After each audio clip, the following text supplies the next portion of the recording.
सोचो, एक ऐसा वक्त जब रात और दिन में फर्क करना मुश्किल था, क्योंकि आसमान हर समय धुएं और आग से ढका रहता था। धरती पर घोड़ों की टापों की गूंज किसी भूकंप से कम नहीं लगती थी, और दूर दूर तक जलते हुए शहर ऐसे दिखते थे जैसे दुनिया का अंत आ गया हो। और उस तबाही के बीच एक आदमी चुपचाप अपने घोड़े पर बैठा सब कुछ देख रहा था।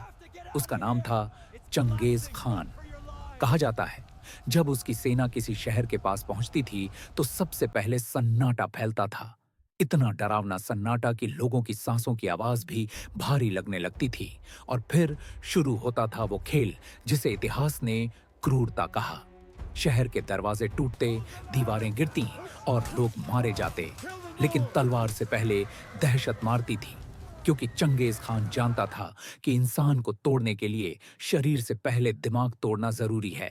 वह कभी पूरे शहर को तबाह कर देता और कभी जानबूझकर कुछ लोगों को जिंदा छोड़ देता, ताकि वे भागकर बाकी दुनिया को बता सकें कि मौत कैसी दिखती है। इतिहास में दर्ज है कि उसने ऐसे ऐसे कत्लेआम करवाए जिनकी गिनती आज भी साफ नहीं है।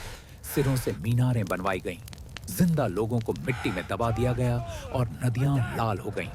लेकिन हैरानी की बात यह है कि वही आदमी जो बाहर से राक्षस लगता था, अंदर से एक ठंडे दिमाग वाला खिलाड़ी था। वह अपने दुश्मनों की भाषा समझता था, उनकी कमजोरियों को पहचानता था और युद्ध शुरू होने से पहले ही उन्हें हरा देता था।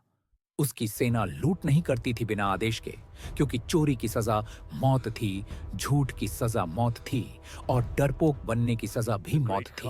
उसके लिए नियम भगवान से भी ऊपर थे। धीरे धीरे उसका साम्राज्य फैलता गया, मंगोलिया से चीन, फिर मध्य एशिया, फिर यूरोप की सरहदों तक। और लोग सोचने लगे कि क्या कोई इंसान इतना ताकतवर हो सकता है।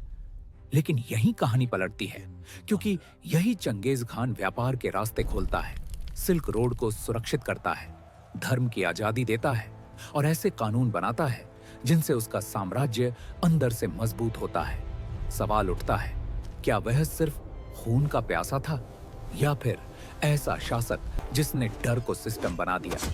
उसकी मौत भी उतनी ही रहस्यमयी है जितना उसका जीवन।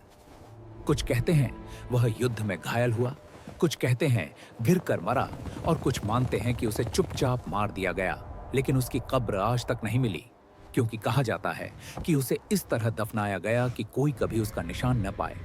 और शायद यही उसकी आखिरी चाल थी, मरने के बाद भी दुनिया को डराते रहना। आज सदियां बीत जाने के बाद भी जब इतिहास उसका नाम लेता है तो लोग सिर्फ एक राजा को नहीं याद करते, वे याद करते हैं वो इंसान जिसने दुनिया को सिखाया कि खौफ भी एक हथियार हो सकता है, चंगेज खान।